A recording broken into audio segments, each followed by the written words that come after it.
مولانا فضل الرحمن عمران خان ته ولې غوسه دی او د څه کولو اخطار یې ورکړی دی؟ تازه بیا یې څه لانجه شوې ده؟ دا ټول په دې ویډیو کې کتلی شئ، خو له هر څه مخکې سوله افغان یوټیوب چینل د لا ډېرو ویډیوګانو لپاره سبسکرایب کړئ.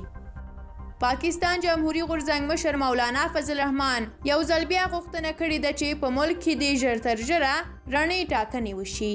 مولانا فضل الرحمن دا خبره د اکتوبر پر 9مه په اتحاد کې د شامل مسلم لیگ نواز له مشر شهباز شریف سره په لاهور کې تر لیدو کتو وروسته رسنیو ته وکړه.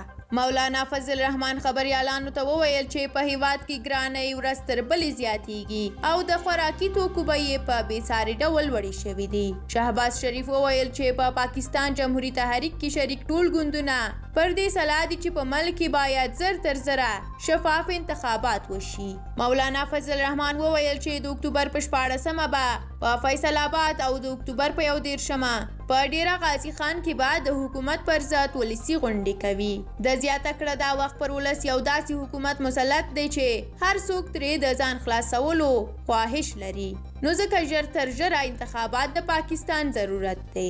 د وزیر اعظم عمران خان په مشرۍ د تحریک انصاف حکومت لا د پاکستان جمهوریت تحریک لخوا د نویو ټاکنو د غوښتنې په اړه څه نه دي ویلي، خو تر دې وړاندې یې داسې غوښتنې تل رد کړي دي.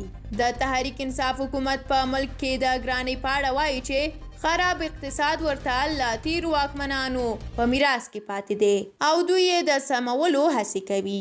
د دوی په وینا د کورونا وایرس له کبله نه یوازې په پاکستان کې بلکې د نړۍ په ګڼو برخو کې د ورځني استعمال شیان ګران شوي دي.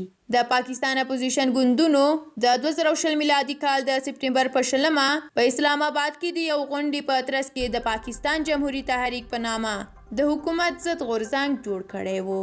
په پاکستان کې جمهوریت تحریک کې شامل ګوندونه تور پوري کوي چې د عمران خان په مشرۍ د تحریک انصاف حکومت د درغلیو په نتیجه کې راغلی دی. د په وینا دا درغلۍ پوز کړې وي او دوی د عمران خان حکومت نه مني او په ملک کې له سره شفاف انتخابات غواړي.